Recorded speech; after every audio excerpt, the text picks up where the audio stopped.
going on, YouTube? It's your boy Flycap. Welcome back to another episode of Coffee and ARAM. Episode 3, I believe this is. You see Jace just get the little shit on treatment right there. I apologize for a little bit of a hiatus. I was actually not playing as much ARAM over the past week or two. I ended up getting a new job that I'm going to be starting on Monday. This coming Monday, the 28th, or 26th, excuse me. And so with that, I had a couple weeks where I was winding down at the other job I had, so I was able to kind of play more ranked and try to get some more progression going in like Dark Souls and other games I was playing, stuff like that. So wasn't doing as much ARAM. So wouldn't you guess, it took me a while to get a good ARAM game to kind of have up as some background for you guys to take a look at. So this game I played Taric. I believe I finished like 8-6 in like 39 or something like that. Like some pretty ridiculously good stats. So anyway, that's what's going on in the background here. And there's a ton of stuff that we can talk about as far as topics for today's show. Hold on a sec. Let me take a sip of coffee, namesake of the show.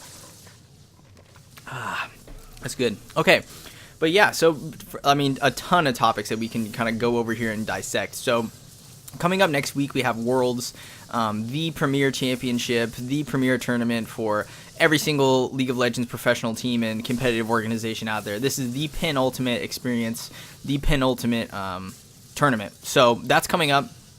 Starting group stages next week, I believe next Thursday. Really, really awesome stuff. Of course, from North America, we have CLG, TSM, and Cloud9. I think that TSM obviously have a really strong chance to do some good damage here. Wow, my quadra got stolen. Some good damage here at Worlds. I think TSM is probably the strongest North American team competing in Worlds that we've had in the last 3 years. And I also think that Cloud9 has a pretty good chance of performing. I would have said, based on results from MSI previously in the year, that CLG would have had a really competitive chance as well. But they've seen a little bit of a downward trend, I think, recently. In particular, Darshan doesn't seem to be playing up to the standard that I've kind of set for him. I know he's a fantastic top laner, and just a really solid all-around player, good hard worker, everything like that. But for some reason, his performance has been struggling. Could be patch-related, could be internal logistics at CLG. We just don't really know. So that's what America's chances are looking like. I would say that, to get out of group stages, I think TSM and C9 have a pretty good shot. TSM definitely has a good shot. C9, their group with Ime, and just, I don't know, they have a pretty interesting group. It's a really volatile one, and so their chances of getting out is a little bit more difficult. From the EU region, I'm not going to do the LC or the LPL or the LCK or the International Wildcard. Just stick to NA and EU for now, just because I've already kind of touched on this topic in the last Coffee and ARAM. But for EU, we do have H2K with Forgiven and Vander, God-Given and Vander. We have G2, which are probably the strongest team in Europe right now, although internationally, when they went to the previous MSI, they didn't do very well, so remains to be seen. I think they have a lot to prove in upcoming in this group stages at Worlds. H2K, I said G2, of course, and then the last team is Splice, who went from being almost relegated after the previous split to coming in this split, kicking ass, and making it qualifying to go to Worlds. Now, I don't think that they're necessarily on the same caliber as some of the other teams, only because they don't have the international experience that a lot of these other teams do, and that gives them a definite disadvantage when coming into this tournament because really huge stage, large crowd, lots of people watching, a lot of pressure on the line. These are moments when certain players can either break or they can excel, and a lot of that comes down to whether or not they have experience in those type of situations before. Hold on a sec. Look at this badass play to steal the health pack. You get the Urgot ult out. I probably should have just died, but didn't end up dying. So that worked out really well. Awesome play. It was a mission success. Okay, mission success. So that's kind of what's going on for NA and EU with groups. I'm really looking forward to that starting next Thursday. So, if you're interested in the competitive scene for League, definitely go ahead and check that out. It's going to be awesome. Another really great piece of news that came out this week.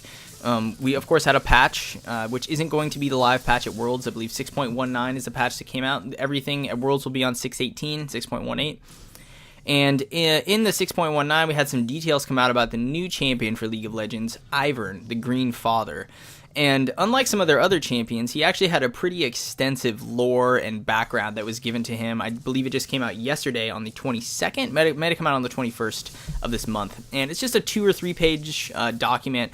Goes over a little backstory that kind of ties in, I guess, loosely with the teaser that we saw for him about a week ago now. And what I do like about it is that Riot is kind of, when they have a new champion now, granted, when the game first came out, new champions were released much more frequently, and now that the number of champions in the game is so large, releasing a new one becomes a bigger and bigger endeavor, because balancing has to be done not with 20 champions like when the game initially started, but you have to balance it compared to like 120 other champions. Does every single interaction between skills still work? Are there bugs? When Ivern plays with Soraka, does something happen that shouldn't happen? All these kinds of things come up, and so there's a lot of testing and balancing that goes into it. But Ivern, from what we've seen, is a jungler, primarily a jungler. I don't think that he would really excel at any other role, which is a little strange because they haven't really released a new support champion in a while, in my opinion, and so I was really hoping it would be a new support champ, especially as a support main. And the other thing that I'm not too big of a fan of is when champions have passives or abilities that lock them into only one role. So, for example, Ivern has an ability where he meditates. I believe it's his passive, although it could be a passive tied to a different skill, like QW or E, where he meditates around a camp, a jungle camp, and after a certain amount of time, and based on what we've seen in the champion videos and stuff, the camp just disappears, and he gets the experience and the gold for that. The interesting thing about this is, number one, he in the video, he did this with a blue buff, and post-level 5, it seemed like he was able to donate buffs that he received to other champions after doing that. So after, let's say, he meditates around blue buff, kills it, and the 2 small blue golems, then that blue buff got transferred to a different champion, like your mid laner or something like that. What's interesting about it is that in the video, Ivern also kept a duplicate of the buff, meaning that he was able to give his mid laner the blue buff while keeping it himself. This is pretty interesting because normally you have to choose, and that's a pretty big thing, especially when you get to higher elos in competitive play, about finding junglers that are able to effectively jungle without a blue buff. This is why things like Rek'Sai are always, really popular. There's a lot of reasons why Rek'Sai is popular, but number one being that she doesn't even need her first blue buff, and you can go ahead and give that to your initial mid lane champion, which then changes the game almost entirely. So that's pretty interesting. The second thing about it is that he has a Q ability, which, unlike the other skill sets, is basically a root. So that passive that I described pretty much locked Ivern into a jungle role, right, based on what we saw. But his other abilities seem to be a little bit more forgiving or a little bit less strict and stringent. So the first of those that we have, the Q, I believe it acts as a root, so he shoots it out. It's a skill shot, and then when it hits an enemy, it roots them in place for a short amount of time. The cool thing about this ability is that if an enemy is struck, if your teammates are within auto-attacking range of the champion, they can dash to that champion. This applies most to like people that have ranged melee attacks, people like Thresh and stuff like this. Also, I'm not really sure how that will work with ADCs because their attack range is much longer. So if someone gets stuck or rooted by Ivern, is that ADC able to, instead of when they right click on them to auto attack, does that dash them to the champion? So really kind of not sure how that works just yet, but it's pretty cool. Oh, that Taric ult saved me right there. And that's just a really good CC ability. So his Q has that. His W puts up, I believe, a brush. It creates like a bush that you see on map. For Summoner's Rift. It creates one of those and you can put it anywhere. And I believe they have the same properties as brushes, whereas, if you lose vision of a particular champion when they walk in there, you can't hit them without vision. But I also do think that your teammates receive vision from all of those brushes. Like if an enemy champion walks into a brush that Ivern creates, your team should be able to see that champion, if I read it correctly. But again, this is a pretty interesting ability and one that doesn't inherently have damage tied to it. Here's another good side effect of it.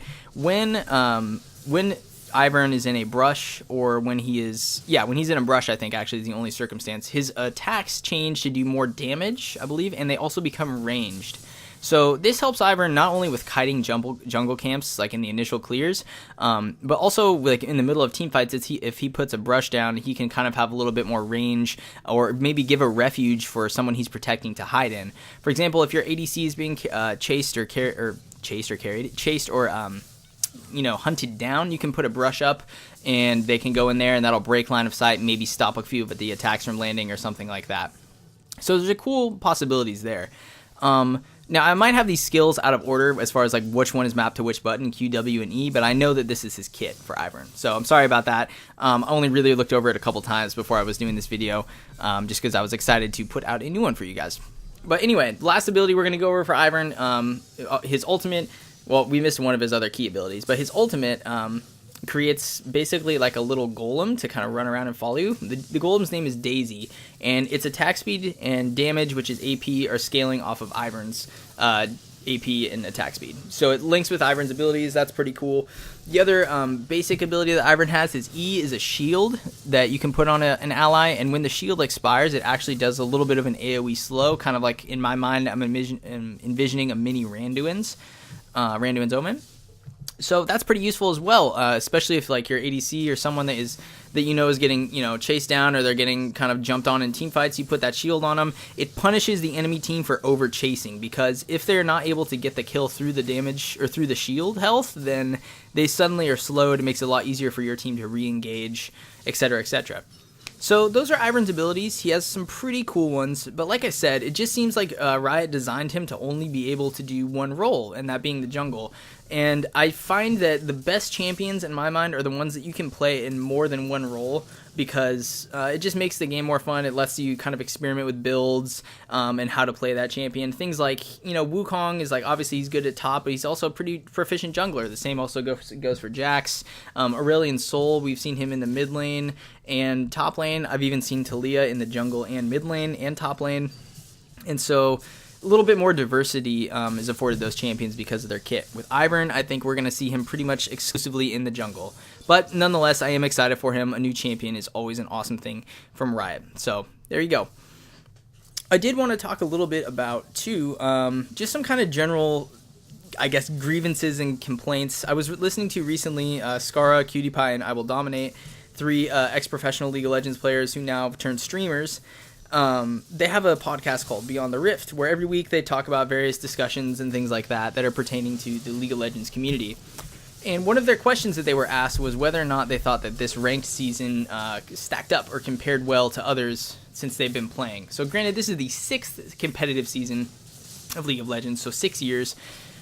And the game had other kind of competitive, modes, tournaments, and things like that without the LCS proper prior to Season 1. So the game's been around for quite a while. And all 3 of those players, Skara, I Will Dominate, and QtPie, said that this season has the worst ranked solo queue experience out of any of the years that they've been playing. There's a couple reasons for that, I think. But, partly that's because once you get to that upper echelon of, like, Masters, or even like into Diamond, Masters, and Challenger rank, like you're looking at probably less than 5% of the total League of Legends population. And so for them, like, that's just such a small community to work with, and it's really difficult for them to find games, really long queue times and things like that. So part of those problems are things that are unique to really high level of play, which makes me a little upset because they speak as if like that is the one thing that matters, when in reality, like, yes, esports is huge for League of Legends, and yes, the challenger scene and all like that is a really cool aspect of the game and something that should be appreciated. But the majority of the players are not at that elo. The majority of players in the North American server actually don't even play ranked. We have one of the least populated ranked ladders out of all the regions, because most of the people in the NA servers will play normal games, or they'll play 3v3s, or they'll play ARAM, or they'll play other things in the game. So there's something that needs to be done, I think, because the ranked ladder just doesn't feel fair. It really just doesn't feel fair. I don't think that when you perform really well, and they're able to track this because you get a letter rank that compares you to other people who play that same champion at your elo. So we know that they can compare your stats to other players. And I don't think that if you play well in a role, and you perform well, and you have good CS numbers, and good damage tanked if you're a tank, or damage done if you're an ADC, and you have really great ward placements, and a good KDA, and all this stuff, I don't think that you should lose 24 LP because your top laner decided to intentionally feed. I just don't. It doesn't seem very fair. And it also seems nearly impossible, depending on the role that you play, to get out of lower elo playing by yourself. Now, of course, I've climbed. I started at Bronze 4 when I first started playing this game. Now I've been up to, this season I got to Silver 1 was the highest I got. I wasn't really playing too much ranked this season, like I said. So, I did go up almost 2 full brackets there, and I'm confident that I could get into like Gold 3 or 2 if I really tried. But it's just like, it's super difficult, especially like I said before, I'm a support main. So there's only so much that I can do. Like, I want to play my best ability when I go into a ranked queue. I want to play my best champions at my best role and do what I do best, which is supporting, vision control, helping other champions figure out when to go in, making sure that we have vision over objectives, that macro play is good, our waves, all that kind of stuff. I really like that aspect of the game. But me pinging and warding and protecting and landing hooks or whatever it is, it doesn't matter if my solo lanes are behind. And as a support player, there's only so much that you can do. This is equally frustrating because whenever, let's say that you feel comfortable playing all roles and you feel confident that you're able to play the game well from a general perspective, the game then, when you put Phil into dynamic queue, will 9 times out of 10 give you support. It will give you a role that you're unable to carry on. And so it just makes it really, really difficult. I know, like, it sounds a little bit whiny. It's kind of hard for me to kind of put it more into eloquent words than that, other than to say that, like, something needs to be done about the way that the ranked ladder works. It's punishing and fair, right? I get it. Yeah, you have to grind out a lot of games. You have to win the majority of your games to climb. All of this makes sense, but I still don't think that you should be as punished if you perform well and you lose. Yes, it's a team game. I understand you want to force that, like, working together and that collective feel. But even if you lost less LP if you performed well, that would be okay. I mean, everyone's incentive to play their role well would combine to make a better team, in my opinion, as well. So let's say, like, if you perform really well on your champion and you have really great stats and you lose the game, you lose half the LP that you would normally lose, okay? Or something like that. There needs to be some sort of mechanic to help you with that. Also, it needs to be a little more difficult to fall down once you've ranked up. What I mean by that is when you first rank up and go into a new division, it starts you at 0 LP. Once you win a game and get above 0 LP, if you drop to 0 and get a loss again, you're done. But if you initially start off at 0 LP from a new promotion and then you lose 2 or 3, you won't go down. So it gives you a little bit of a window to kind of make up for that, but at the same time, like, it's just so frustrating. The free wins that they give you in your series now that they added in this season, I do think that that's a good idea, and I really like that. But, I mean, I guess I don't really know where I'm going with this other than to say, like, they need to do something with ranked, and I'm sure that next season, Riot is going to come out and have a pretty cool plan in place, or at least I'm hoping they will. So hopefully you guys enjoyed the gameplay and the topics of discussion. Not too much of meaty substance to kind of dissect and go over. There'll be a lot more to go over once World starts and we can start talking about some of the group stage matches and stuff like that. Let me know what you guys think of the discussion, of Ivern, of World's group stages, of ranked solo queue, all that fun stuff in the comments below. And until next time, it's been Japoy Flagcap. I will catch you later. Peace.